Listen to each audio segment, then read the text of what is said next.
Project చెరువు కింద నీళ్ళు తీసుకుంటే బంద్ చేసినాం, నీటి తీరువ రద్దు చేసినాం. అట్లా ఎన్నో సదుపాయాలు చేసుకున్నాం. రైతులు బాగా జరుగుతుండే.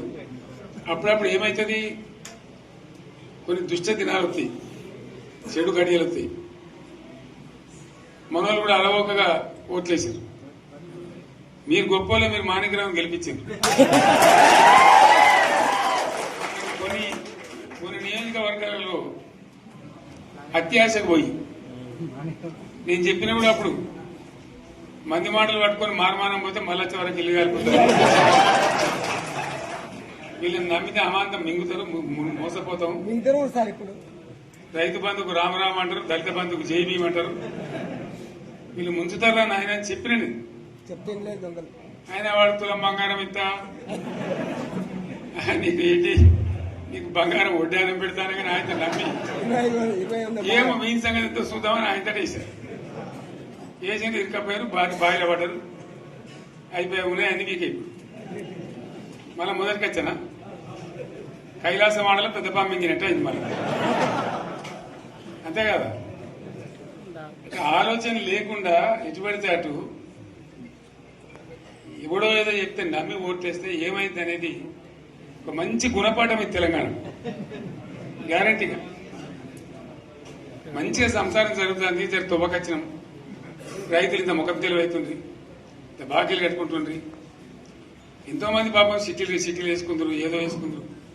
రైతు బంధు పైసలు పడితే ఎంత సంతోషం ఉంటుండే. ఆయన మీద గంగలు గడిచిపోయింది. ఇప్పుడు వాడు ఇతడో ఏడో భగవంతుని కరెక్ట్ ఇచ్చినా కూడా మోసం. ఏదో మళ్ళీ ఎలక్షన్ కోసం దానికోసం చేస్తారు తప్ప కడుపు నిండా ప్రేమ ఇచ్చేది ఇట్లే ఉంటుందా? సర్పంచ్ ఎలక్షన్ పెట్టింది సార్. మనం ఉన్నప్పుడు కరోనా వచ్చింది. కరోనా వస్తే కూడా నేను రైతు బంధు ఆపలేదు. కరోనా వచ్చి రాష్ట్రానికి రూపాయి ఆదాయం రాకపోయినా 4-5 మంచి స్కీములు తెచ్చి వాళ్ళకి కాపాడుకున్నాం. గౌరవంగా బతికింది రైతులు. బీమా వచ్చినండి, రైతు బీమా పెడితే ఎంతమందికి సాయం జరిగింది. గుంట భూములను కూడా మంచిగా సాయం జరిగింది. చిన్న రైతు కూడా సాయం జరిగింది. అట్లా అందరికి మనం గొర్రెల కాపలకు గొర్రెలు వేయడం కానీ, చేప పిల్లలు కానీ, అనేక రకాల అన్ని వర్గాల ప్రజలను ఎట్లా ఆదుకోవాలని అట్లా ఆదుకున్నాం. మా తెలంగాణ కదా మేము తెచ్చుకున్నాం కష్టపడి. మా వాళ్ళందరూ పైకి రావాలి. కాంగ్రెస్ గవర్నర్ ముస్లింలో ఓట్లేసుకున్న తప్ప ముస్లింలకు మనం చేసిందా? ఇమాం మౌజాలకు మన జీతం ఇచ్చిందా? మనం వచ్చినాకనే ఫస్ట్ టైం వాళ్ళని గుర్తించి వాళ్ళని గౌరవించుకున్నాం. ముస్లిం మైనార్టీ పిల్లలకు, మన గిరిజన పిల్లలకు, మన ఎస్సీ పిల్లలకు, మన బీసీ పిల్లలకు ఎంత మంచి రెసిడెన్షియల్ స్కూల్ పెట్టుకున్నాం. అందరినీ కూడా ముందు తీసుకుపోవాలి. ఇవాళ మన కళ్ళ ముందని నాకు బాధ కలిగేది ఏంటంటే, చిన్న వర్గాల ప్రజలు కాన్వెంట్ స్కూళ్ళలో చదివించలేరు. వాళ్ళ పిల్లలు కూడా బాగా చదవాలని చెప్పి ఎస్సీలకు, బీసీ, మన మైనార్టీ సోదరులకు గురుకుల పాఠశాలలు పెట్టారు. అద్భుతమైన చదువు చదువుకునే వాళ్ళు. ఇవాళ మొత్తం రోజు బడి పిల్లలు విషాహారము, కడుపు నొచ్చుడు, బాధపడు, పురుగులు అన్నం పెట్టుడు.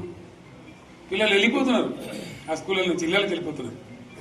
తల్లిదండ్రులు కూడా భయపడి తీసుకుపోతున్నారు. ఏం ఘోరం ఇది, నాకు అర్థం కాదు. మళ్ళీ ఇది చేసిన కూడా ఇప్పుడు మళ్ళీ అదే కాంగ్రెస్ పార్టీ అంతేనా? మళ్ళా పాత కాంగ్రెస్ మోపైంది, మళ్ళా కరెంటు కోతలు మోపైనాయి. వెనకాలం ఇంకేం గతి అవుతుందో మార్చి ఏప్రిల్ ఏమవుతుందో. ఇంకా కరెంటు కోతలు మోపైనాయి, మంచినీళ్ళు సరికొత్తలు, అడిగే నాతులు లేడు. ఎవడన్నా గట్టిగా నిలదీసినడితే వారికి పోలీసు స్టేషన్లో పట్టేయడం. ఇదేనా రాజ్యం? ఇట్లా ఉండదా రాజ్యం? ఎందుకు వచ్చింది ఈ పరిస్థితి చెప్తా. నాకు తెలిసి నాకేం గుర్తులేదు.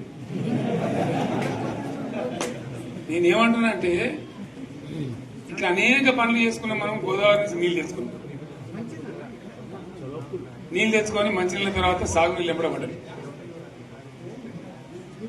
మెదక్లో యువతల ప్రాంతం అంతా కొంత అందినాయి నీళ్లు, పాత మెదక్ జిల్లాలో. నీటికి మిగిలిపోయినాయి మన 2 తాలూకాలు, నారాయణఖేడ్, జైరాబాద్. వాళ్ళకి నీళ్లు రావాలి. ఎట్లా రావాలి గోదావరి నీళ్లు? సింగూరు ఒక టైంలో నిండుతుంది, ఒక టైంలో నిండదు. మరి నిండినప్పుడు ఎట్లా గోదావరి నీళ్ళే దిక్కు